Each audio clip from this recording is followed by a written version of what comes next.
Hold on, stop. Welcome back to the Shit Show 2.0. Okay, Boomer. Damn millennials. Wow. Did not know that. Even flirters who are obviously mentally ill. Oh, this is gonna go downhill real quick. What is going on? And welcome to Take on the World with Johnny! and Mike. And It's just us in the man cave. we don't have our ADA compliant millennial today. We have no millennials here. It's just me and John hanging out deep in the heart of coal country in the man cave. It's turkey. That's slowly getting decorated. We added a new flag, a couple more beer bottles, cans, I should say. Can't really see them too well on the camera. No, Once- you can't. Once we get everything done down here and this door's gone, and we'll have a shelf behind us with all our sundry beer. But I just, before we start, I wanted to tell you about this news story I saw. And this dude, I don't Guy know. you know. What's that? This guy you know. No, it's not a guy I know. I don't know this guy. I don't want to know this guy. He, But I want to. I think he broke into a house or something and found dried semen. Oh. He thought it was cocaine and he Wait a snorted it. Wait, I have questions. And he ended up getting gonorrhea and syphilis. Oh! Dried semen. Why are you gagging, my friend? Oh! Sad I wasn't there. That's fucking nasty. It's horrible, bro. Okay, I don't know any details of the story. I barely where read was it. this? I saw it online, so it's Probably gotta be true. Pennsylvania. It's gotta be true if it's online. Either Pennsylvania or Ohio. Or maybe Florida. That would be my three guesses. But who keeps... Maybe it was dried on something. Did he chop it up or just... Chopped it up and snorted it. Oh, my God. What an idiot. Like I said, I don't have a whole lot of details on it because, you know what? I can't hear us. I can hear you. I can hear me. How about now? I can hear you better. Oh, shit. Is your thing plugged in?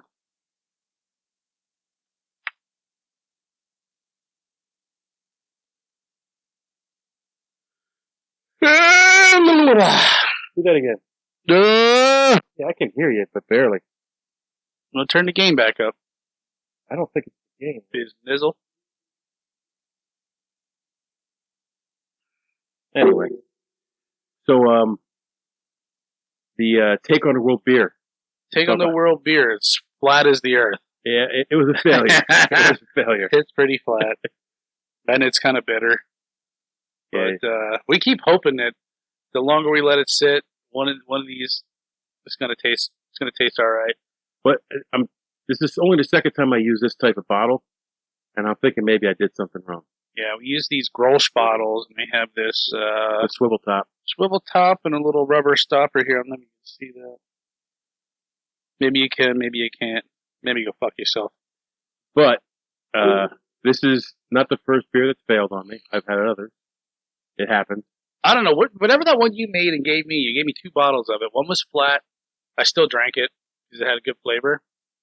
But the first one I had, I worked a really long night. I let that just chill a little bit, and I got out of the shower, cracked it. Oh my God, was that fucking delicious! Well, one was a bourbon barrel stout, Yeah. and that was actually the one that won Best in Show when I entered it in the contest. That one, I could see why. That one was on Now point. the other one won first place. That was an Oktoberfest. I still don't understand like how they had to lose their carbon. Maybe it didn't seal right, or you just going through the process Well, too those quickly. are like 3 years old. So I don't know. Yeah. It could be I didn't seal it right. It could be there wasn't enough priming sugar mixed. Don't know what the problem was. Whatever it was, this batch did not come out. So our next try might be better. Yeah, I found. Oh, what I saw on what was that thing you invited me to? The dive bar. Honest Trav's Dive Bar on Facebook. So they had a picture of pictures of my fly fishing shit. Here it is. the Schmoogie. They're from Pennsylvania. They're in Hatfield, Pennsylvania, which is up in Montgomery County. Yeah, it's down towards Philly. Yeah, that's what I thought. I thought it was like down towards Jersey. Yeah, I used to have a friend live down in Hatfield. But it's Cara orange, coconut, strawberry. It looks like as thick as a smoothie, but damn, does that look good. I don't know if I want to drink a thick beer like that. I don't know. What do you think? Look at the picture. Maybe it's not thick. I don't. It does look thick. It looks kind of good. It almost looks like an orange Julius. An orange Julius. Anywho, yeah, but I also joined. Yeah, maybe I'll invite you to it. But it was pretty funny. It's called. Oh shit! No, I forget. It's that food that. Oh shit! I forget. The food that didn't need to, and then it cuts it off. I didn't take a picture. Well, I thought this looked good. So here's some of the ones on here. It's a crab cake egg rolls. That has like the marmalade sauce that goes on it. They fucking look delicious. I'd dig that. Hell yeah. Anything in an egg roll. When I was in Bradford County, I had chili cheese egg rolls. Cheese dog. Hot dog. Yeah. Oh my God, they were so good. I tried to reproduce them here and I screwed them up. They also had, I guess, some restaurant in Jersey.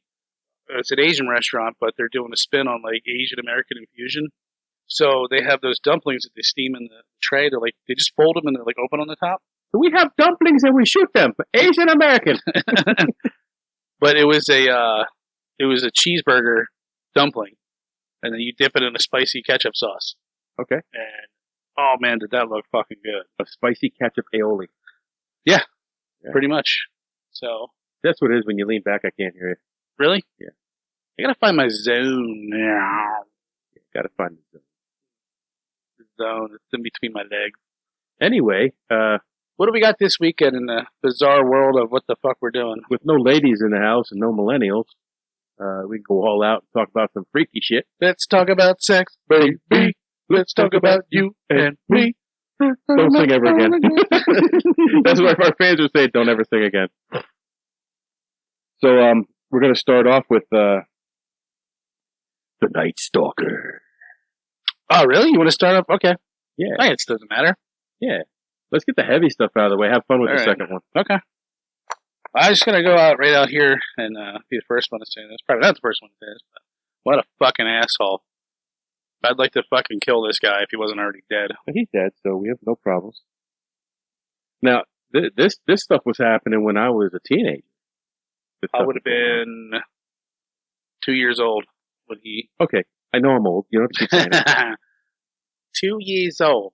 Yeah, so 84, well, we'll get to that, but 85 was his heyday, his prime. Yep. Yeah, how long did this last? Because... It only lasted a few months. Yeah, now the one fucking thing I listened to on the way over here, just to like, just so it's fresh in my mind, the guy said it lasted, his killing spree was, he murdered somebody that went on 8 months, and I'm like, no, I'm pretty sure. No, there's the first murder, then there was like an 8-month hiatus. Okay, so then they never mentioned that in the Netflix. And then it was like, it was boom, boom, boom, boom, boom, boom, boom, boom, boom. Yeah, it was like, I think the longest he ever waited was like a month. Or there was like 4 months, and then he could wait maybe like a month or 20 days. But sometimes there's two sets of murders or 2 sets of attacks, and like, not everybody that he attacked was murdered. Right. But all right, well, let's get into it. Let's back it up here. Yeah, back it up. We kind of got ahead of ourselves. So we're talking about the infamous Night Stalker, a.k.a. Richard Rameriz. Or as we like to call him, Little Dicky. Little Dick. We like to call him Little Dick. So we're just going to refer to him as Little Dick. So, all right. He was 10 years older than me. Yeah, now apparently he had a really fucked up childhood. Yeah, there was 2 schools of thought on that. Because the one documentary I said, they said that his father was abusive. Another one said there was no evidence of his father being abusive. Really? So it's just like everything else. That the information juxtaposes itself. Yeah. I know he was born in, what was it, Mexico? Yeah. I guess he was fucking El Paso, Texas. El Paso, Texas. Oh, I think he went back to visit his brother in New Mexico at some point in time. Anyway, his cousin. He was born in El Paso, Texas. I think they said he was dirt poor. But his parents were immigrants, yeah, and they came here with nothing and had to build themselves up. And they didn't know English. They had to learn English. Right. I assume that's pretty common back then. His father worked on a railroad line. Yeah. And his mom worked in a boot factory. So they're hardworking, They both work in immigrants. transportation. And they work for PennDOT. And they said, I'm going to fast forward here a little bit, but you want to know this fucked up childhood and how influential kids can be is his cousin. Yeah. Was it his cousin or his uncle? His cousin. His cousin was served in Vietnam and was an Army Green Beret. And he came back and he would show him pictures of, torture victims, how he, kill and torture people over there. And tell him stories about how he was raping and mutilating women. Yeah. And I guess this had a profane effect on him. And he would, look at the Polaroids and shit.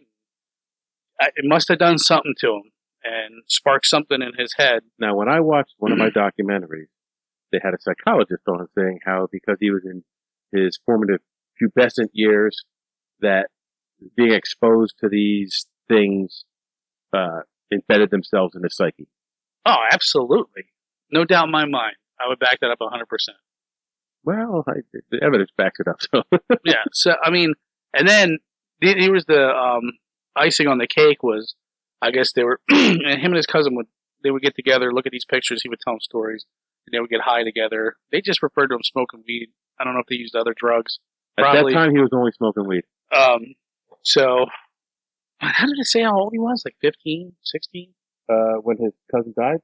No. Oh, 13. He was 13 years old. So he's 13, going over to his cousin's house, getting showed, these pretty graphic photos, hearing these, stories, smoking weed with him. And, the cousin's wife comes in, I guess starts giving him a rash of shit, the husband, and he pulls a gun out on her and shoots her in the face and kills her. Right in front of Richard, blood splattered all over him. 13 years old. 13 years old, little Dicky witnesses a murder. Little Dick witnesses a murder. And they did say they weren't sure if he had killed before that or that kind of like sparked his interest in like getting off on it or, whatever's going on in his mind. So if he wasn't already killing by then, I'm sure this fucking put the last nail in the coffin. Well, in ninth grade, he dropped out of school. Mm-hmm. And in 1977, so he was 17 years old. He was born in 1960. Mm-hmm. He was 17 years old. He was arrested for the first time for marijuana possession. Right.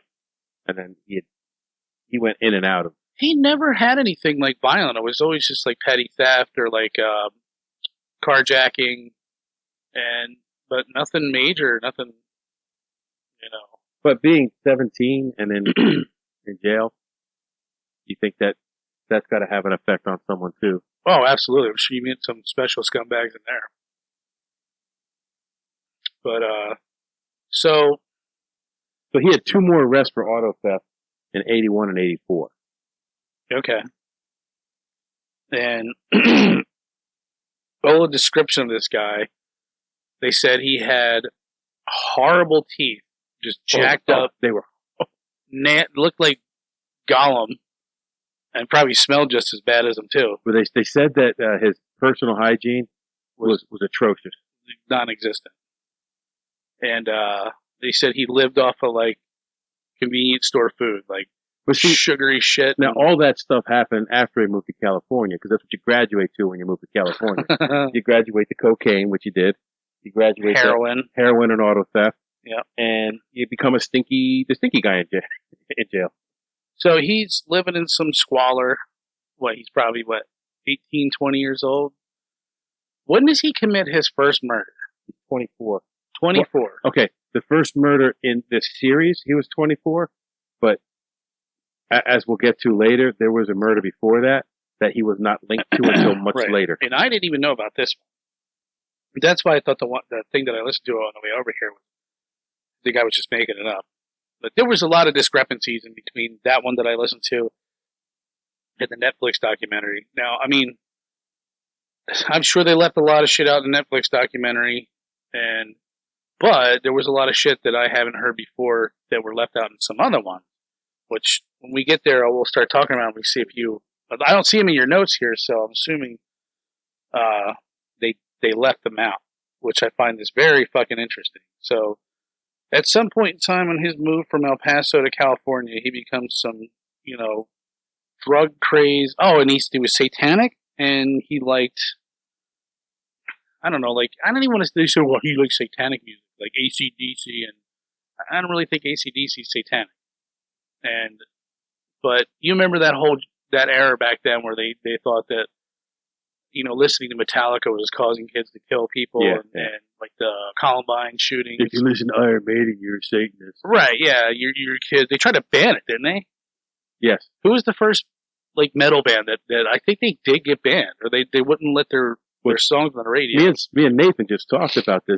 Dee Snider testified before Congress when they were trying to ban it. Yes. But that was a little bit later than this. Right, yeah. So, in some way, this stinky bastard, Little Dick, starts deciding he wants to go killing. And now I believe he was looking for sexual gratification out of these killings. So which kind of leaves me to believe maybe his cousin was showing him pictures of, a lot of sexual, more than likely, stuff like that kind of excited him, and he wanted more of that. So he associated death with sex, and there's an actual term for that. I forget what it was. And no one looked it up when I researched this years ago. So his first victim was Jenny Vincow, 79 years old. So he was a real trooper and took on a strong victim. Yeah. An 80-year-old woman. And at first they didn't call him the Night Stalker. He was like the walk-in rapist. There was a couple. Yeah. The newspaper sat down, and I had this in the end of my notes. The newspaper sat down and but basically they called him the Night Stalker because he would... The screen door killer, the walk-in killer, the Valley Intruder. Yep. The screen door intruder, the Herald Examiner, and this is why I hate the media. Yeah, they labeled this guy with this glorified label. Yeah. And even later on, and towards the end of his murders, he's telling his victims, the ones he leaves alive, tell him the Night Stalker was here. Yeah. So he's embracing what the media's dishing out. Yep. And it's just why I hate the media, I hate the press. They not vilify him, but what's the opposite? Anyhow, anybody smarter than me can figure that out. But they gave him these names because his MO was to prowl around at night and either enter your house through an unlocked door or mostly unlocked windows. And he would creep in your house. Some of the victims he waited for, some he was surprised with a flashlight. And, if there was a male there, he would take the male out first. So he had nobody, I want to say competition, but he didn't have... He could get overpowered. Yeah, he can get overpowered. And most of the men were shot in their sleep. Yep. So they didn't even know it was coming. He's a fucking coward, and he crawls into your freaking house at night and shoots your loved one, ties the woman up, rapes her. The one they said he cut her eyeballs out, and he took the eyeballs with him. Yes. And that was the first I ever heard of that. I mean, that's a sick pup right there, man. That is, I don't know what. Ugh, I can't even think about doing that. And he robbed the house and was gone. And the only thing he left behind was that stupid footprint. Now the footprint, they didn't say anything about the footprint being left behind, except the two crime scenes. Now you said it was a common thing. Now, when I was watching the Netflix documentary, it's called Night Stalker. It's like 6 episodes, I think. And but you should watch it. It's really good. And it follows both detectives that were on the case of his killing. And so I want to say they centered, the footprint was a big deal. Like the first detective, I can't remember his name. I think it was Gil something. Yeah, I was watching the documentary that I was watching. He must have said his name like 10 times. Yeah, it was Gil. I can't remember his last name, and but he was kind of like new. Well, no, he was new. He was like, I think, 20-something-year-old detective, fresh off the force. He was on the force for like 9 years, and he's the one who's like, I think this is the same guy. And at one point, they really fucked up because he left a shoe print, and he started noticing like, hey, this is like a size 11 to 12 shoe. He's like, it's a big guy. It's a tall guy, and it's the same tread. And nobody believed them. They're like, whatever. It's just, And he had said that he saw a connection between the murders, but the FBI told me it was crazy. Right, there was no connection. Or actually, the old time homicide detectives thought he was crazy because the MO the MO was all over the place with this guy. He was trying to link the fact that here I'll bring this up and tell me if you heard this.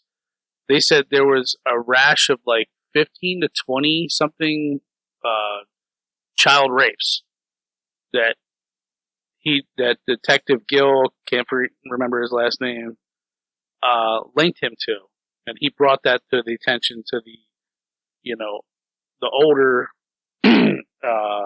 detectives, and they're like, this guy's he's just a young buck trying to make a name for himself. You're seeing something that's not there. Yeah. And but it was like it was the same shoe print was found at those scenes. And they interviewed a woman. She was 6 years old. He opened up her window, kidnapped her, took her back to his place, raped her for like 2 days, and then dropped her off at a gas station and said, go in there and call the police. Tell him. I think he might have mentioned his name, the Night Stalker. No, he didn't. I'm sorry. He said, tell him to call the police and look for your parents. When I was researching this, his reign of terror started when he was about 24 years old. 23 if you add the victim that they finally found years later with DNA matching. And they were all old. But I looked at it and I'm like, there's no way this guy was dormant all that time that he didn't do anything. Right. Like, he might not have murdered before he was 24, but he was doing something. He was doing something. Yeah, you find that common in a lot of, like, murder cases. Like, what are they doing in between here and here? They're not holding down, like, a steady job, or maybe they are, and they're just, like, they can't overcome the urges, and they go back out. I don't know, it's weird. It's fascinating. But I just want to jump on the first murder for a second. Okay. Because I don't want to glorify this asshole, but I do want to honor these victims. Jenny, where is she? Jenny was stabbed, murdered, and her throat was cut.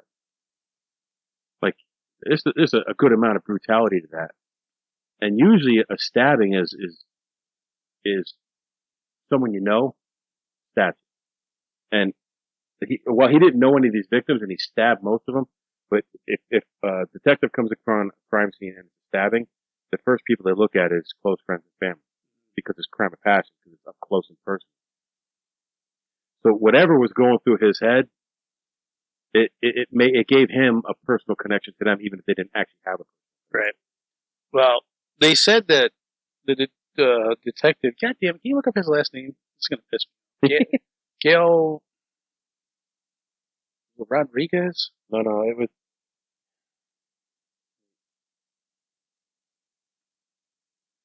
So, fuck, I lost my train of thought here. Oh, that's what he said. Homicide detective Gail Winters. Gail Force wins. Gail Force wins. Gail Force wins coming into town again. Because our internet is so good here.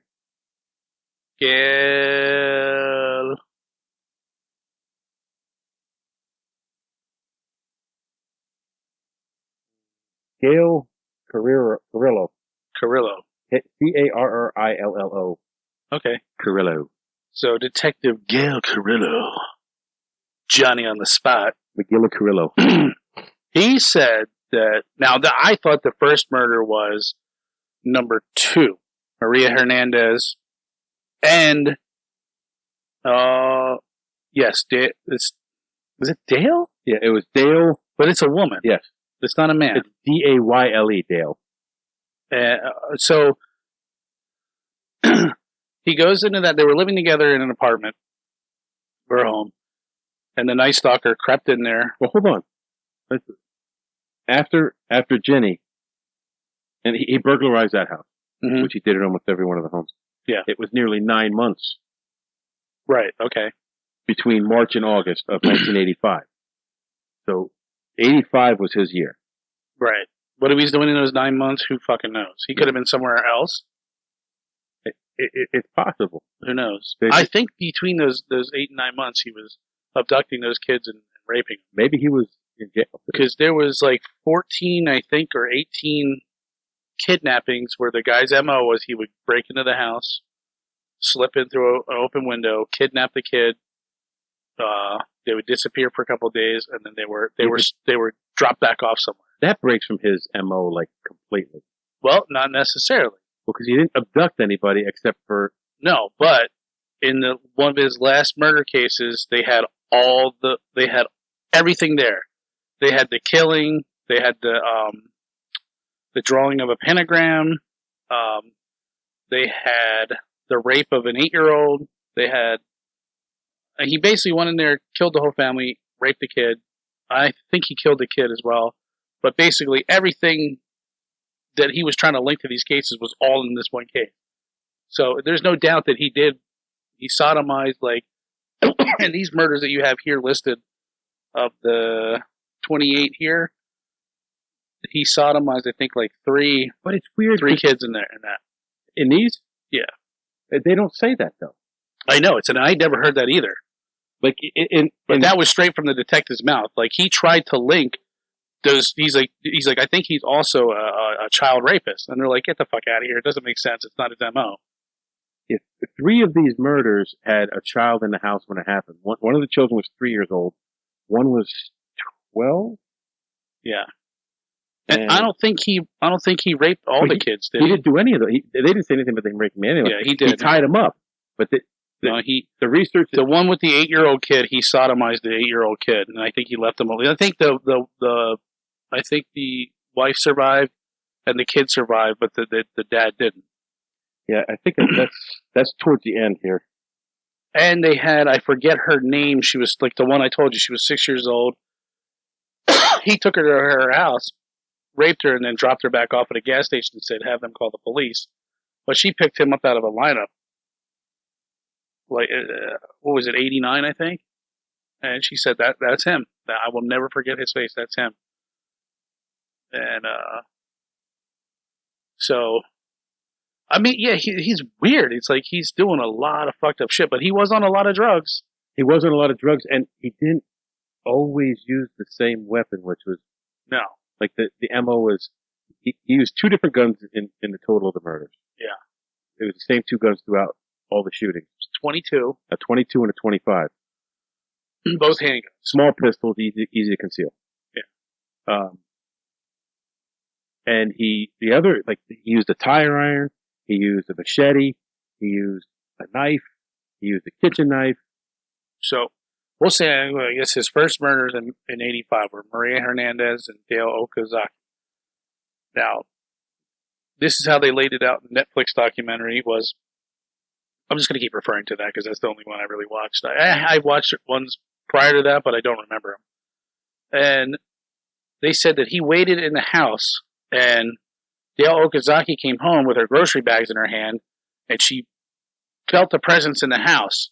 And they said he was hiding behind the dining room, or no, I'm sorry, the kitchen table, like attached to your sink. I guess it would kind of maybe be an island or something, where bar stools. So he's hiding behind that, and I guess she ducked down or something and was like terrified. And they said she had her hands on the table like this, and he was popped up, and he could see her hands, so he knew that she was going to pop up behind the table to look. And he said he just sat there with a gun like this and waited to pop her head up, and he shot her right in the forehead. Yeah.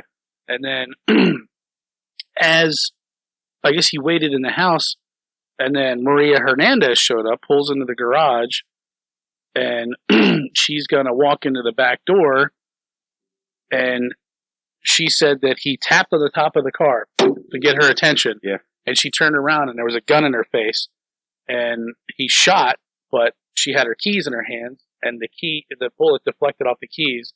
She fell down, played dead, and then I guess he went back in the house, and then she took off, and or maybe she took off and he shot at her again. It was very kind of like cloudy. Yeah. The research I saw just said that she managed to escape. Yeah, she did.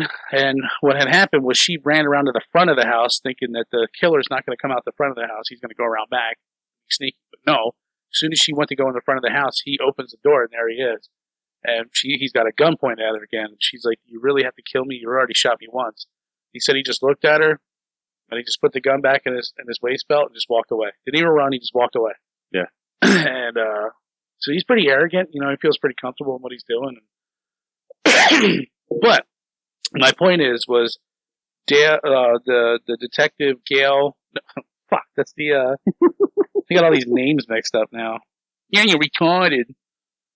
The Carrillo, Detective Carrillo, Gil Carrillo pad. Yeah.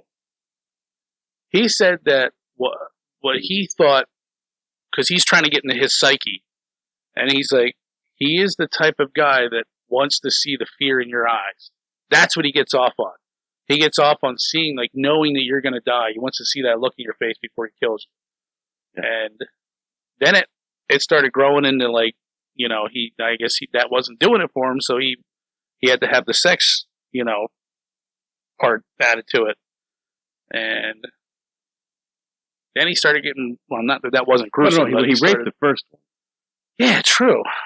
I don't, it's weird. I don't know. But then they don't say another rape until, like down to the 8th attack. Yeah. I think that same night, I think there was 3 murders in the same night. So you had, after he walked away from Maria Hernandez, as she said, don't, you have to shoot me again. You already shot me. He, I guess, stole a vehicle and then, I don't know how. Hold on. Go back to Maria for a second. I had a little more information. Okay. I have, Rameriz followed her, 12 miles from downtown from downtown LA. More than 12 miles, Michael. And watched her pull into the garage. See, now, of a condo. I don't understand that, because the one that I saw made it sound like, and he ducked under the garage door to get in. They made it sound like Okazaki was the first one that he killed. And then the thing that I listened to on the way over here was backwards.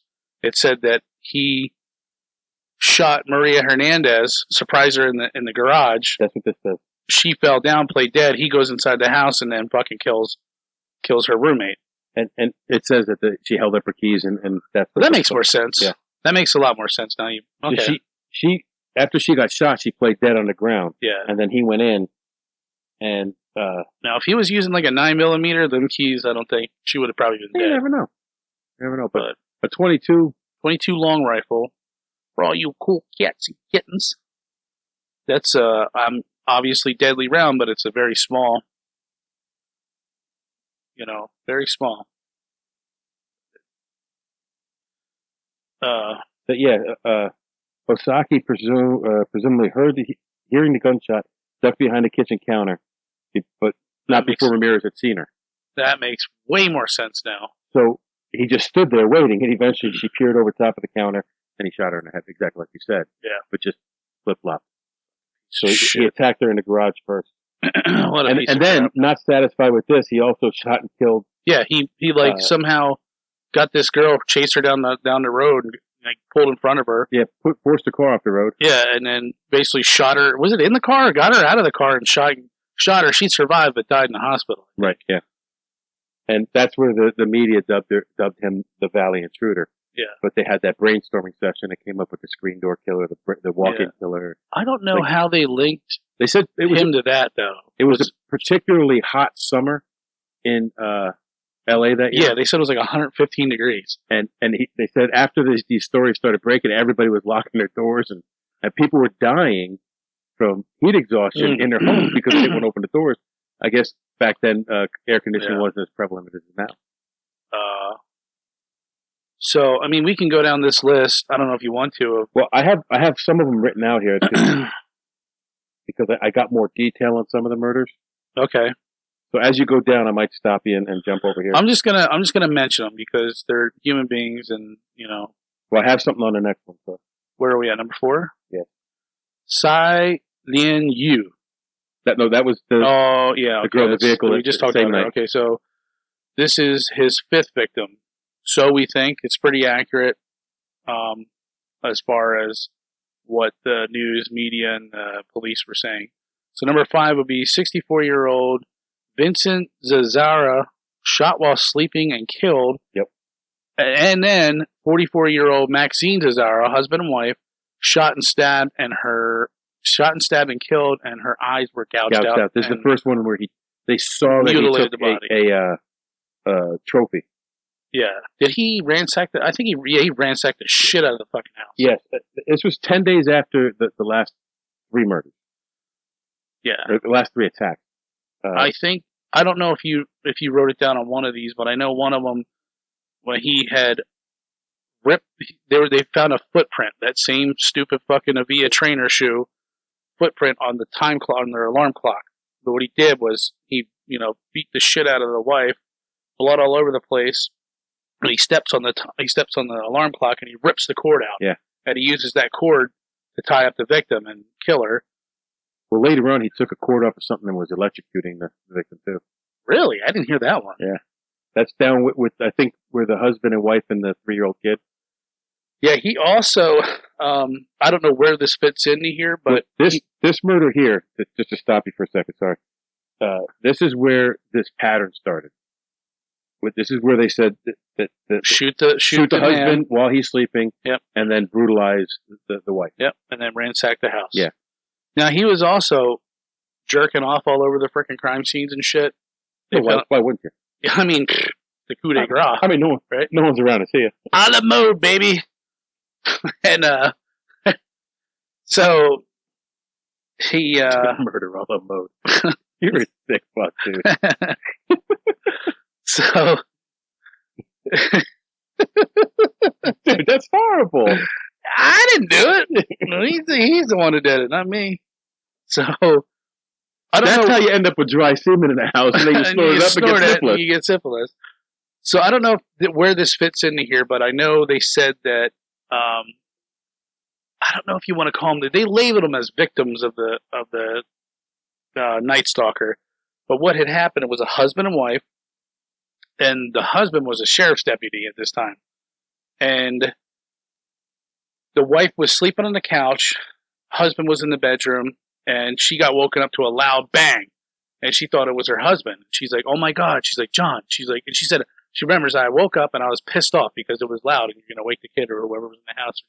It irritated me, so I got up and I had an attitude. I'm like, you're being all loud, this and that, and this and that. And then she says she felt like this ominous presence, like it wasn't John, my husband, it was something else. So she woke him up, and he grabs his gun and he clears the house, and then they go into the bedroom and the window's wide open. Never used this bedroom. Holy shit, the window's wide open. Somebody tried to come in.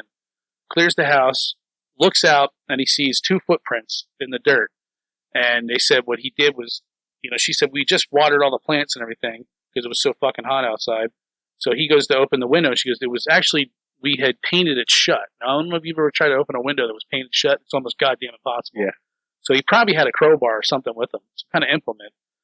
But they said that he pushed so hard that, he bent down and, put all of his weight into it, and that's what sunk his feet in there. It wouldn't have been this one, because this one was in March. Size 11 to 12 Avias. Oh, he also wore a members-only jacket from the Maria Hernandez. Yeah, but who didn't back then? You're right. I think my stepdad had one. But he was all dressed in black, and he was... You know what? Let me back up here. At this point, with up until that murder, it says the police investigation yielded nothing. Right, yeah, they had nothing on him other than these fucking shoe prints. And they said that the one murder they fucked up, it wasn't almost linked to them because the detective on the case said he was wearing a size 10 wingwalker dress shoe, and there was footprints. A wingwalker like Zodiac? Yeah, no, that was That was a I'm windwalker. thinking like a pointed boot, like a cockroach killer or something, like a square pointy That's toes. not They called it a wing walker, a wingtip. a wingtip. My bad. You A wingtip. got Zodiac on the brain. I do. So they said the detective saw the footprint. He put his foot up to it and was like, "No, it's a size 10. It's somebody else," because he wore a size 10. And then Gail Carrillo, he says he measured it with a 1-to-1 ratio measuring stick, and he calls the detective and he goes, "What do you mean?" He's like, "They're not the same." He's like, "I measured this with a 1-to-1 ruling stick, and it's a size 11 to 12." And he's like, "Right then and there, it's when he knew that he fucked up." So the detective's like, "Oh shit, yeah, like I fucked that one up." And so then that one got linked to him. So the next murder after that was May 14th. So he went from March 27th to May 14th. I think this whole thing in from number 2, minus that 8-month hiatus that he was on. Hiya, oh no, correctional night stalker. That it was about 180 days, give or take, between then and when he got fucking Jammed up. All right, so we did the Zazaras. Next is the Doys. Obviously she was killed. 7, William Doy, mid-60s, shot in the head while she was in bed. I assume asleep. Or him, when I say he, her. And Lily, I don't remember these ones. Lily Doy, mid-60s, sexually assaulted, beaten, and raped. She survived. Yes. So, same MO. Kill the male, violate the female, ransack the house, out you go. Number 10. May 29th, 1985. Which was Mabel, Bell, and Carol. May 29th, 1985? I'm sorry. Mabel Maybell, 83, And died Florence. beaten with a hammer, shocked with an electrical cord, occult markings, and he drew a pentagram and lipstick on the outside of her left thigh, and then he drew a pentagram over the headboard on the bed. Yeah, I think this is where his footprint was, because this one specifically said the footprint was found in a bedroom. I think this is the one with the alarm clock. Yeah, it was. There was a bloody footprint. Yes, either that, and there was another one where he left a bloody footprint on the bedding. And Florence Lang was found comatose.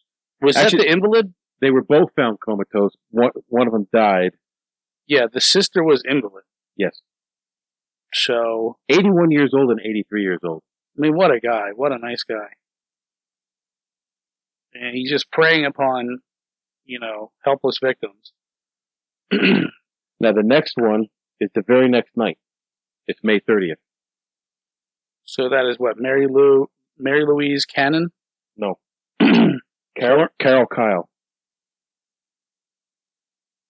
Where the fuck? Right under Lily Doyle. Doy. Florence Nettie Lang? Oh, it was actually... Yeah, you're... they're out of order here. You're out of order! No, you're out of order. You can't handle the truth. Let's see. Mabel and Nettie were before Carol and her son. Okay. Carol was 42. So Carol was raped, but not killed. And her son was bound. 11-year-old son was bound. Now, it doesn't say anything about sexual assault in the son. You got to watch that documentary, because pretty much they said that any of the child that were in the home was sodomized. But in what the research, the place that I was looking, they didn't even mention kids' names or age. I had to look for their ages. Yeah.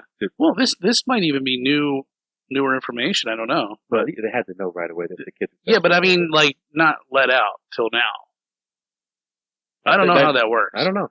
But that's straight out of the detective's mouth. So why they would be lying about that? What the fuck? What the hell? It's been that long, has it?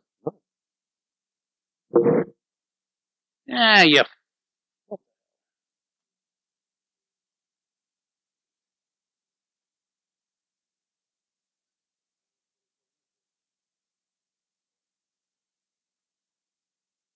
You got a piss it, Danny? Gotta go all the way upstairs.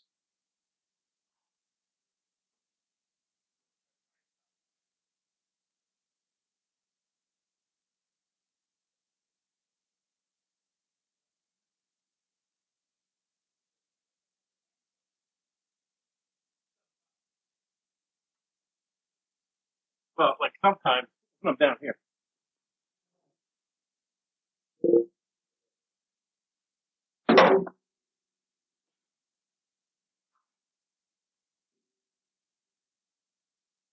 So you can tell Katie it's not just a ghost in her house.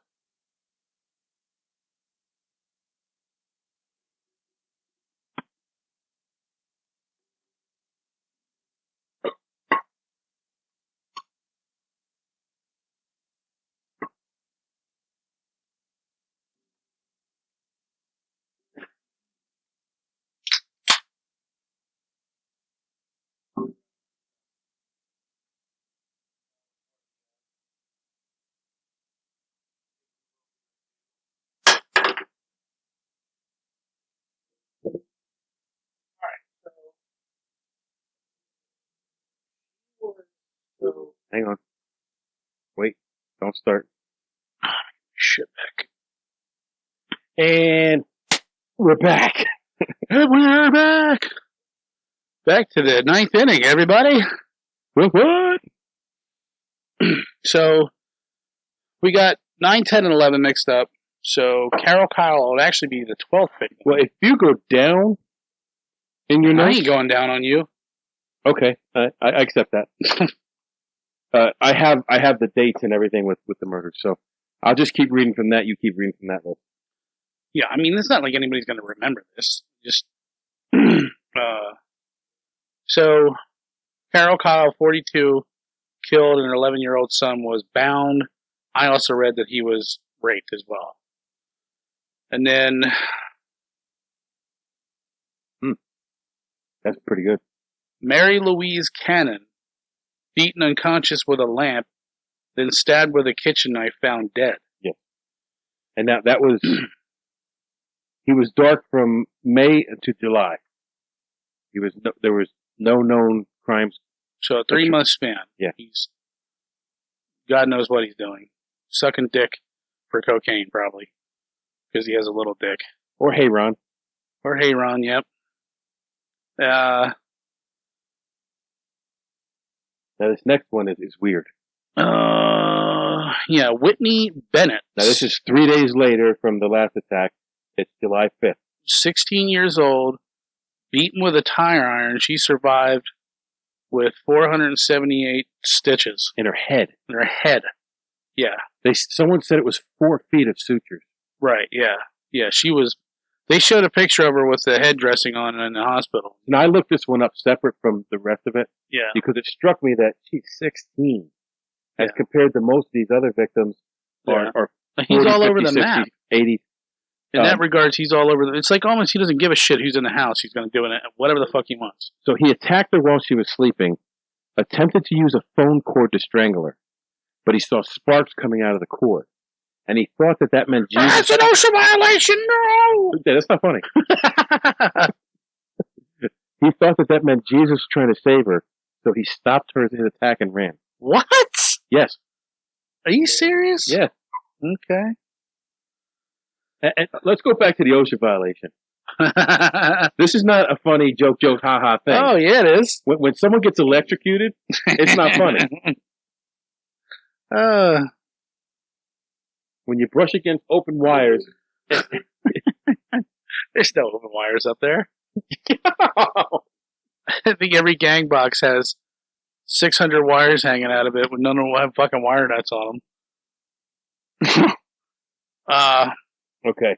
So, yeah, the picture of her, Whitney Bennett, man, she looked just horrendous. Her eyes were swollen shut like she just beaten the absolute shit out of her. Well, I know how stitches like that make someone look. I alluded to this before, but a long time ago, I used to work at an ice cream. Like I was a kid. It was a part-time job. I just go when they needed help. But I worked in this ice cream warehouse. and we used to have to unload these trucks, and they'd use like a metal ramp that went from the loading dock to the. It wasn't one of the ones like we have now. It was like one of the ones they used to have. You just throw the plate down and you. Yeah. So you're pulling these big racks of ice cream off these trucks, and the racks themselves are heavy as hell. And you load them down with ice cream, and it's horrible. Well, the one guy we used to call Michelin Man because he was built the way I'm built now. People get the Michelin Man. So he was pulling this rack, and he hit the edge. It pushed the metal plate down, and the whole rack of ice cream came down on him, crushed him. But he was wearing glasses. The glasses were embedded into his face. The ambulance came, the firefighters. Like, he was fucked up bad. There you are, sitting there eating a pint of ice cream. And I was eating Nutty Buddy watching. Well, that was painful. The rule was if the box is damaged, they don't sell it. so all those boxes were damaged. And if there's Nutty Buddies in them, I'm getting them. I'm fucking I'm eating them. So anyway, I put my Nutty Buddy down to try to help him, and I can't. So I just picked it back up and started eating it. Well, the ambulance comes, takes him away. He comes back, and he looked like, we called him Frankenstein after that. Because he had, like, all around, like, it was just like stitches. Wow. And I can only imagine what this girl is going through. Like he was a big dude. If he had been any smaller, it would have killed him. He was lucky he was a big dude. Yeah, I never knew that. That with the lamp and then the sparks and... Yeah, he tore the phone cord off, and he said he saw sparks coming out of it, and he thought Jesus was coming to save her, so he ran. What? Because that's what a good Satanist does. Yeah. And as far as, like, how much he was into Satanism and what he was doing with that, they don't ever touch on. I know the only thing I heard about it was when he was married to his first wife, that she bought a gold ring and she bought him a platinum ring because apparently Satanists don't wear gold or aren't allowed to wear gold rings. Okay. I guess you got to draw the line somewhere, people. Let's be honest. I'll praise Satan, but I ain't wearing no gold. Ring here, no way, no how, sir. You get me some platinum. I'll be the woman with a lamp. To death with a goddamn gold ring. Get the hell away from me. Some lines of man just don't cross. Putting on the gold ring, boss.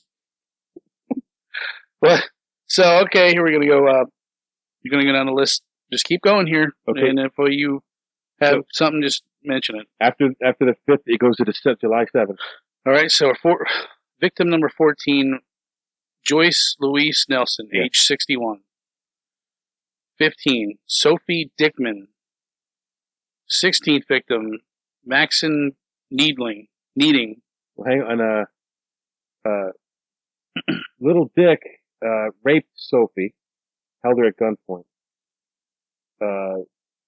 Joyce Nelson was 61 and was beaten at her home, but doesn't say either one of them died. Yeah, I know they had also said that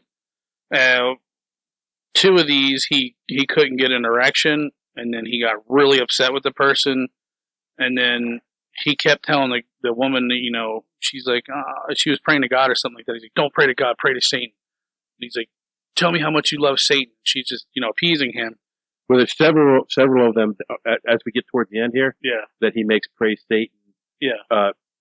Swear to Satan that there's no more jewelry or money in the house. Right. Oh, yeah, that was the one. Maybe I'm a little bit early on that, but the one lady, she's like, oh, there's a little bit of money in this drawer my husband had, and it was something like $200 or whatever it was.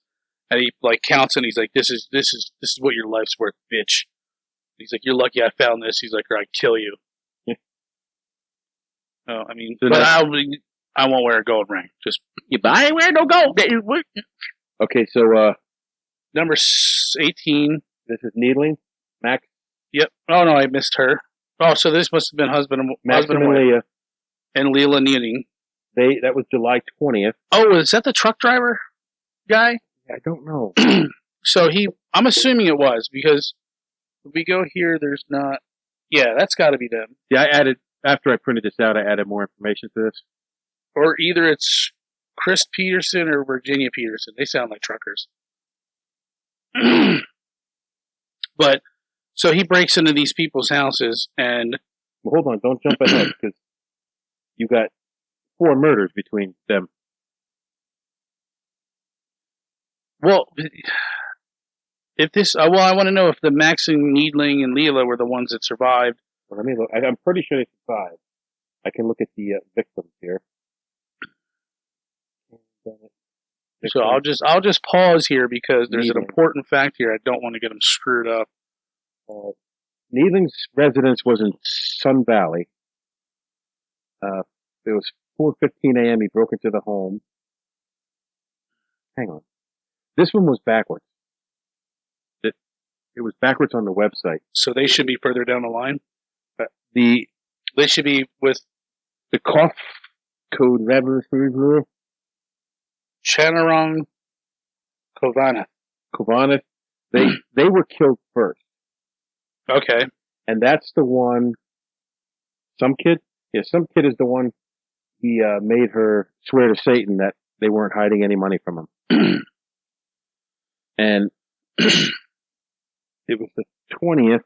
He purchased a machete, and then the Toyota, and he chose the home of Leah Needling, 66, and her husband Maxon, 68. He burst into the sleeping couple's bedroom, hacked them with a machete, then killed them with shots to the head from a 22 caliber handgun. Yeah, Then he mutilated their bodies. I think he said they damn near decapitated the male. And from what the Netflix documentary, if I haven't mentioned that before, that I watched last night was I think their grandkid came to the house and was like, "Grandma, there's a creepy guy. He's stalking the neighborhood. You should lock your doors at night." And they literally said, "We're from the Midwest. We don't believe in that. We don't want to be scared, and we don't want to live like that and be in fear all the time. We'll be all right." And I think it was like the very next night they were murdered by this guy. This Kovaneth, there was also an 8-year-old son. Yeah. Who was bound. He said he was bound and terrified, and he drugged this some kid around the house to find all the valuables. Yeah. Yeah, I'm telling you, people out there, if you're listening to this, you're interested, obviously find as much info as you can, but I would suggest watching the Netflix because I do believe they share a lot of shit that's not really known, like when you research this. Well, when I found this website, this fandom website, yeah, I found that there's a lot of information on here that I hadn't had before. Now, I remember years ago when I was looking at this, just because, I was interested in true crime, I want to say that he would put plates, like dishes on the male's backs, and then when he's raping the woman, he's like, if I hear the dishes crash, I'll know that you're trying to get untied.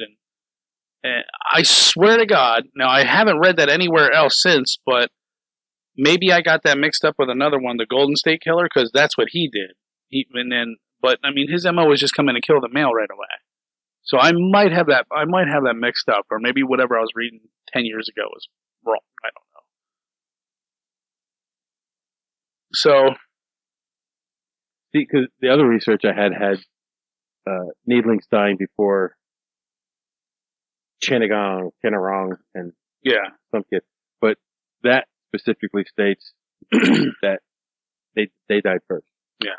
Well, now at some point he changes his weapon to a 25 auto. From now on, after this murder, it's 25. So his first attempted murder must have been Chris Peterson and Virginia Peterson. He breaks into the house, shoots Chris in the head, but I think it like enters his face and like comes out his neck, and it missed all the vital organs. And the other one he shot in the face. He shot the wife in the face, didn't kill her. The husband gets up and actually chases him out of the house, and he runs away like a scared little bitch. Now that was in August. So from July 20th till August 6th, he was dark again. Yeah, which is I would love to know what he was doing in there. Maybe it's where these abducted kids come in. Yeah. So they had found that, and when he's using these these shells for the 25 auto. I'm assuming it's a semi-automatic weapon. Every time you pull the trigger, fires off a round, ejects the old casing out, cycles a new round. So they found the shell casings, and they had on the primer, which is the ignition source, was a red paint. And they do that sometimes to seal it because there's a little explosive in there. If it gets wet, then your primer won't ignite the powder. So there was a red primer paint on there, and when they looked at it, they said, they don't make this kind of round anymore. They don't put that in there. This is a really old round. And so it's going to be specific. Not probably one person's going to have that, like a box or two of them. So they knew it was. Yeah, I don't believe that. I don't know. I do. You can trace. I've got ammo here that was my father-in-law. He's been dead for over 10 years.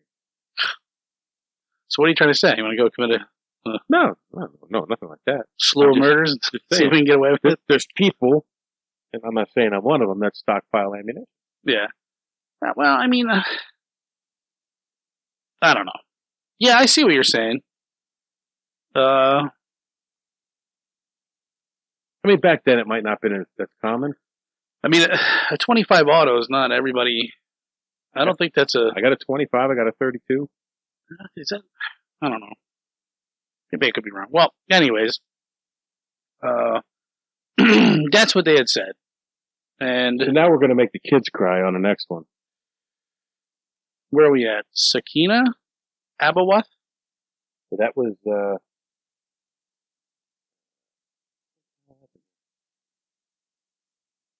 2 days later.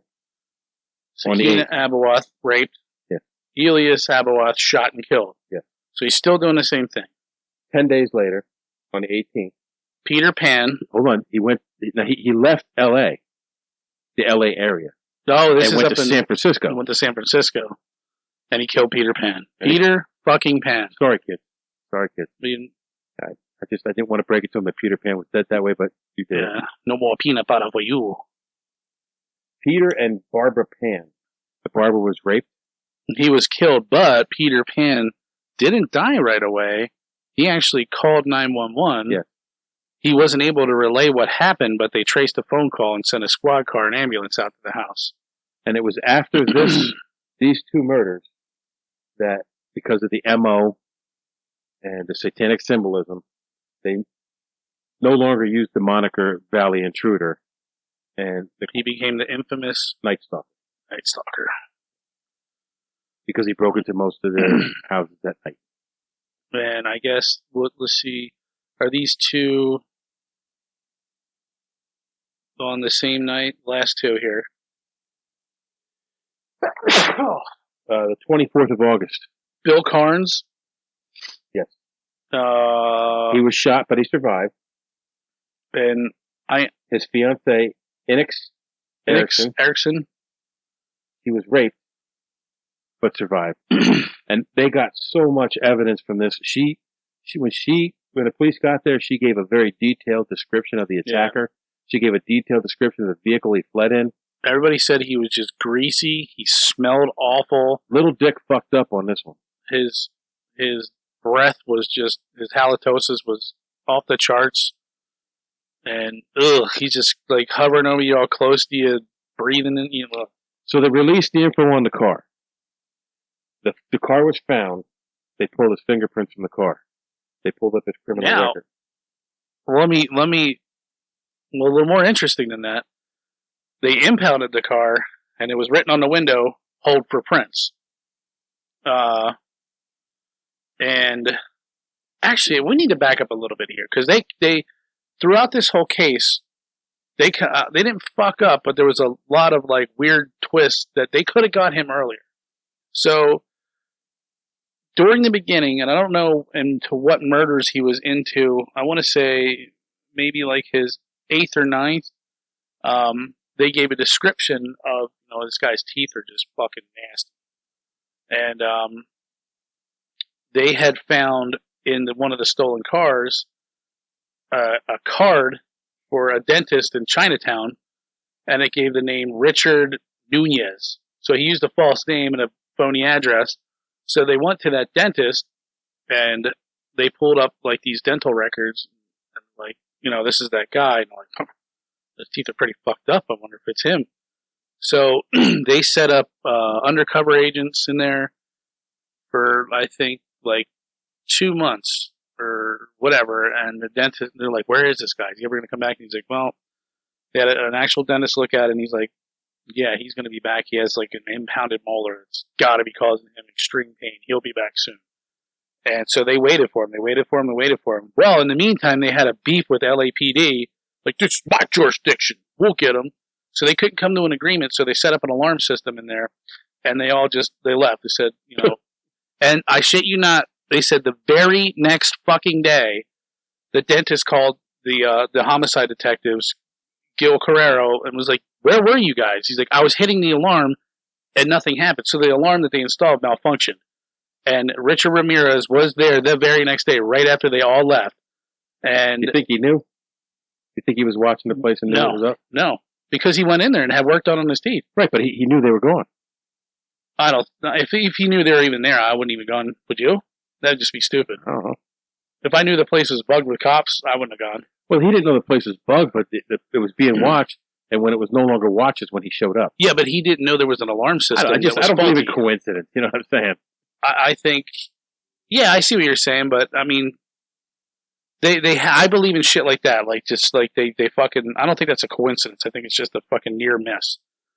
And, they had a stolen vehicle. I think what happened was somehow he failed to, I don't remember, he failed the signal or some shit, and then a bike cop pulled him over, a motorcycle cop pulled him over, and pulled him out of the car and like jacked him up against the hood of the car. For what reason, I don't remember. He probably had a very good reason. And so he's like, wait here, went back to his bike, and he said Richard Ramirez overheard the crime that he had just committed come over the radio saying they were looking for him and gave his description. And within that split second, he drew a pentagram on the window of the car and said, like, Hail Satan, and then he took off on foot. And they just missed him. So they impounded that car, and it sat there, and they said they couldn't they couldn't do anything with it. Like, something got fucked up, and they were fucking the detectives around. And it sat there in the 115-degree sun all summer long, and when they finally got to get prints, they were all cooked off, and they couldn't find anything in the car. Oh. So another fuck up and near miss.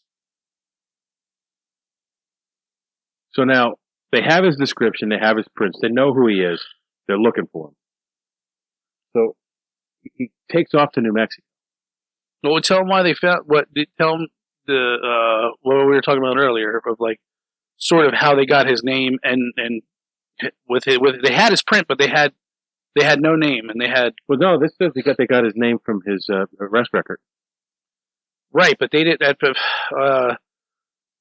They were saying when up in the San Francisco detective, they knew that he was frequenting a Greyhound bus station. He had a locker there, and he was using that to travel between L.A., San Francisco, and to go visit his family back in Texas or New Mexico where they were living at the time. And so they visited it. They found a guy there, and the guy says, yeah, there's a guy here named Rick. And they're like, Rick? Richard? Kind of dick. Yeah. And he gave a description of him. So I guess what the detective said was they basically took this guy, put him in the back of the squad car, and he just proceeded to punch him in the face until he gave up a name. When he gave up the name Richard Ramirez. And then that's when they were like, okay, they pulled up his name. That's him. And then the San Francisco detectives were like, let's post this picture all over the papers. But the LA detectives were like, no. Let him fuck up again, and then we'll arrest him in the act. And he's like, we can't do that. He's like, you know what kind of shitstorm will be brought upon us if we don't nab this guy knowing we have an active homicide warrant for him? Yeah. And he says, if he kills somebody, he's like, we got blood on our hands. He's like, no fucking way. He's like, and they went and had a big press conference and put his fucking picture out there, But it was Arizona. It was August of 85. He went on a journey to Arizona by bus. Yeah. So that ties in with the bus station. Yep. And I believe also they said that Richard had given or sold that gun to that guy who gave his name up, and they're like, "Well, where's the gun? We want the gun." And he says, "Well, I sold it to some guy in what did I say? Tijuana." Yeah. And they sent guacamole. In guacamole. So they sent detectives up there, and they said they actually retrieved the gun. And then when they showed a picture of it, they showed a revolver, which I don't think it was a revolver because why would you leave shell casings? Yeah, a revolver, if anybody knows, does not eject the shell casings when you fire them. Despite the way the media tries to you have to manually open the cylinder and dump the shell casings out. So, which if he had a revolver, he would have had to open that up, dump the shells out, and reload it, which I highly doubt he was doing there. So he's on this bus trip now, and these elderly women see him. Yep. And they start in Spanish. They start calling him the killer, the killer. So he realized, oh, they're talking about me, and he sees his picture on the TV. He tries to escape. He tries to carjack a woman. That fails. So some bystanders start chasing him down. He tries to carjack 2 more people. Yeah.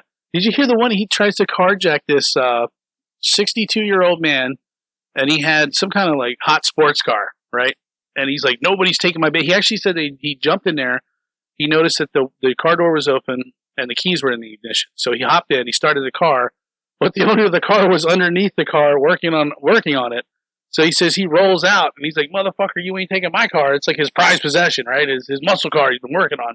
His midlife crisis. Yeah, so Richard's like, "I got a gun." He's like, "I don't give a fuck." And he opens up the door, and he rips him out of the car, slams him down on the ground, and then I guess he takes off on foot. And so they chase him down. They smack a little Dickie up. And did they hit him in the head with an iron pole? Yeah, something like that. They split his wig open. Yeah. I know that. And then they called the cops, and the cops arrested him. Yep. I think those cops didn't come. He would have been dead. So, but now we did Zodiac, or not Zodiac, but we did Zodiac and Toy Box. Yeah. Both of those guys, their story began when it was ending. You know, they had, like, Toy Box Killer, they had no idea what was even going on. Right. Until the day that the lady escaped, and that was his downfall. Now, this guy, they had been looking for.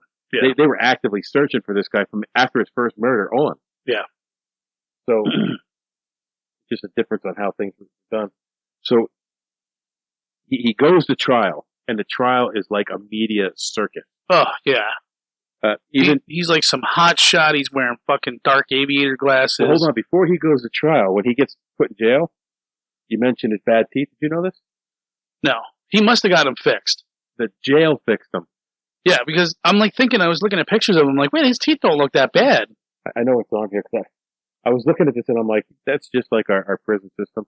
Yeah. Before he even goes to trial, because if you look at it, his trial, he's got nice teeth. He's flashing those nice teeth the whole time. And they didn't really fix them. I thought my understanding of how we do it is if you have to get your tooth fixed here and it's hurting you, you either deal with the pain or it gets yanked out. Yeah, well, that's how a jail that I previously worked at did things. So Ramirez's dental hygiene was an issue starting at a young age. The infamous killer would start his day drinking Coca-Cola, eating sugar-covered cereals in El Paso, Texas. After his arrest, he was seen by the dentist over the next few months repairing his teeth and gave his evil smile that he's known for in the courtroom.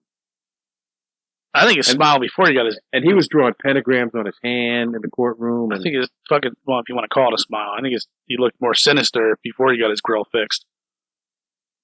So while he was on trial... Got these nice gold teeth for you here. Oh! Did you know that one of the jurors disappeared? Was found murdered? No, I didn't. So on August 15th, 1988.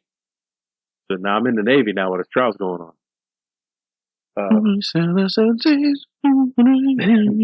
Phyllis Singletary, one of the jurors in the Rameriz case, didn't show up at court. A few hours later, Singletary was found shot dead in her apartment. The grand jury was terrified, believing that Rameriz somehow orchestrated it, masterminded the murder. However, it was her boyfriend who shot and killed her. What are the odds of that? Yeah, I know. I know they said they fired one juror because he couldn't stay awake he was always falling asleep. How could you fall asleep through that fucking thing? Really? Yeah, I guess. Really? when we were in Saipan, you fell asleep while everybody was hammering. You had a hammer in your hand halfway. Well, you eat enough fucking coconut chicken and Thai food, and it's 200 degrees outside, and you're not allowed to drink water. Did you know that he What do you want? More water? Much water you guys need? How much water are you going to drink? Well, as much as I need, because I don't want to pass out and die. Yeah, I don't think you want a body on your hands, do you? So, Rameriz had actually planned to bring a gun to the courtroom and shoot his prosecutor. Did you know that? I found that out on the way over here. I was shocked. That was the first I ever heard of that. The chilling process. You think he would have done it? I don't know. How was he going to get it? He was in jail. You never know, man. He was caught because some very vigilant correction officers overheard his plan and stopped it. Nah, we're just a bunch of dumb oafs. Yeah. So, did you know he tried to escape from prison? No. So, Rameriz planned to escape from prison twice. A few months after Ramiriz's death, the New York Post published an article stating that the infamous killer had two plots to escape from prison to continue his murder spree. Both plans failed. In 1993, while being brought back to prison, Rameriz tried to smuggle a key in his rectum. So he prison pocketed a key to the handcuffs that he was going to try to unlock the handcuffs with. I think he boofed it. I think he was the biggest pussy in the world, and if he was actually confronted one-on-one with an actual fucking male, I don't think he would have done shit. His second plan had never been executed since correctional officers became aware. Again, vigilant correction officers found the booth handcuff key in his prison pocket and figured out what his plan was, and he was. They were reading one of the letters he got from a groupie. Yeah, that's the other thing. We were just talking about this at dinner. Yeah. Was the fucking fame that this guy got from these women. And they weren't ugly. They were pretty damn good looking girls. While he was waiting for trial, someone who was a reporter, actually, that's who he married. What? Yeah, that's right. Yeah. It was a freelance magazine editor, Doreen Lilloy. And they said that she didn't 75 letters while he was incarcerated. Didn't believe that all that shit against him. That's untrue. In 88, he proposed to her. Yeah, what really pissed me off was they said that during his wedding, he sat there and he was really nervous. And it's like, they got married in 96, so it was after the trial. I was like, that person of all getting nervous? It just sickens me that they allow that shit to fucking happen. She stated, for many years after Ramiriz's death, she stated she would commit suicide if Rameriz was executed. Good. I don't understand why the fuck you would ever allow that. This guy denied so much shit from people in future generations. And he eventually died, but they said by some estimates he would have been in his early 70s before his execution was carried out due to the lengthy California appeals process. But I don't believe that because I don't think California's putting anybody to death anymore. When's the last time they put somebody to death? I don't know. 20 years ago? Probably. So he was convicted on 43 counts. Yeah, there's got to be more than that. 13 counts of murder, 5 counts of attempted murder, 11 counts of sexual assault, and 14 counts of burglary. Yeah. And he got the death penalty. Ben died of cancer in jail. Good for him. He was 53 when he died in 2013.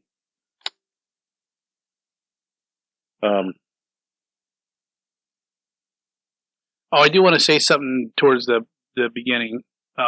They said that this lady was in a store and she was looking at this black hat and she thought it was weird that it said AC/DC on it. She kind of picked it up and put it back on there. And she said she looked over to her right and there was this guy wearing all black, members only jacket, greasy hair, fucked up grill. He smelled like death.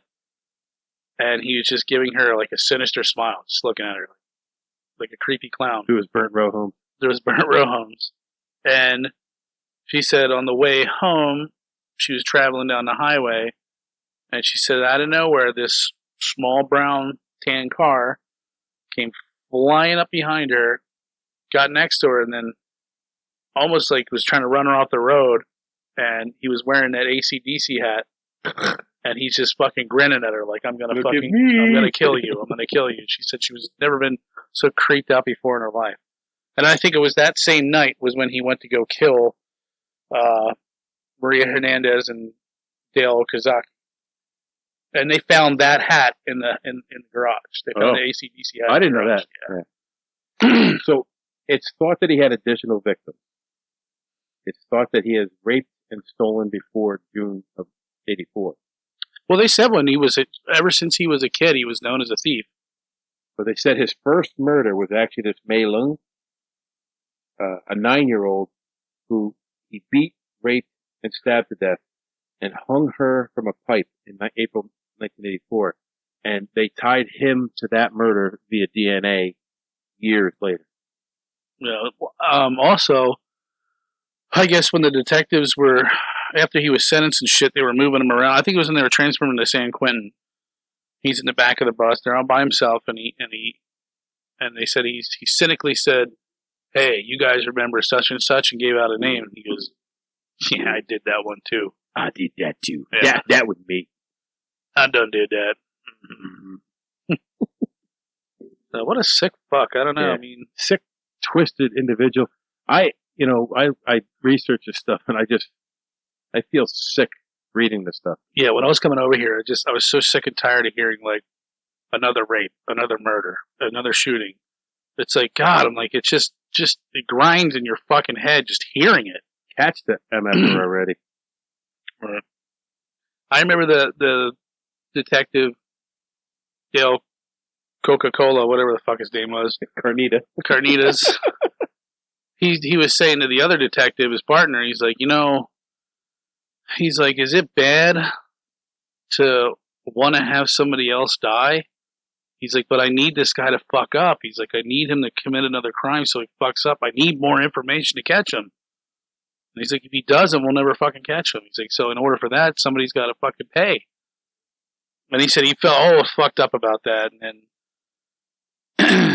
some of these crimes hit real close to his house, and his family ended up picking up, leaving. And I heard the interview with his wife. She was saying, he was under incredible stress. She's like, to be married to a police officer, you have to have a lot of patience. I remember when you were talking about the sheriff's deputy. That was one where there were two murders. They were houses apart. And she heard someone calling out for help, calling her name. Mm-hmm. And she went down to her neighbors and found her. Yeah. Yeah. Yeah, yep. Yep, I remember that one. Because I was like, sheriff's deputy, I don't remember what the hell you're talking about. Yeah, well, that guy, on the one that I watched, they interviewed her, the sheriff's deputy. Yeah, when he looked out the window and saw that there's two footprints in there, he said he got a big box and he covered the footprints so nobody would disturb it. Yeah. And the homicide detective was like, thank God he was a good officer because he had some insight. Like, I don't want to disturb that. He made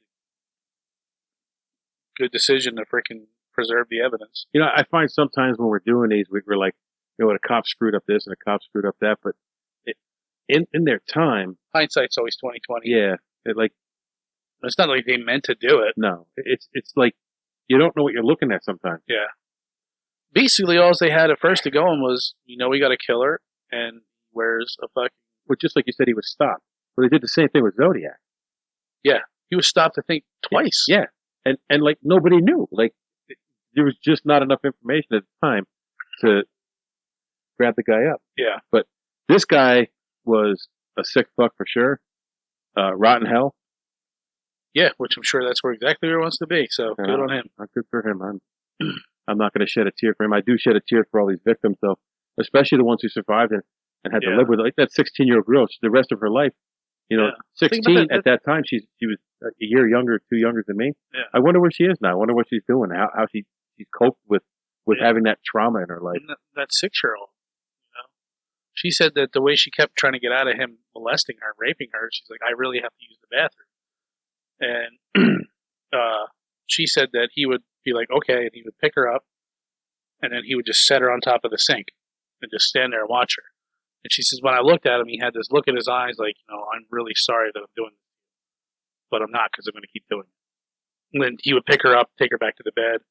I can't just think about that. Yeah, no, I think of like, my family and people in my family that are of that age or were of that age. And, I would destroy him. How the fuck I don't know how somebody didn't murder this son of a bitch in the heat of the moment before he ever went to trial. So, well, that about wraps this one up. Yeah. Fuck the Night Stalker. Yeah. Rotten hell, Night Stalker. Fucking wrap a big gold chain around his fucking neck. I don't wear gold. Yeah. So, all right, thanks for joining us. Yeah, thanks for listening to our podcast from the Man Cave. And question or comments, send them to takeontheworld411@gmail.com. Check us out on Facebook. Check us out on YouTube. Well, if you're watching the video, you're already checking us out on YouTube. All right. That's all we got. Till next time. Take on the world. Hold on, stop. Welcome back to the Shit Show 2.0. Okay, Boomer. Damn millennials. Wow. Did not know that. Even flirters who are obviously mentally ill. Oh, this is gonna go downhill real quick.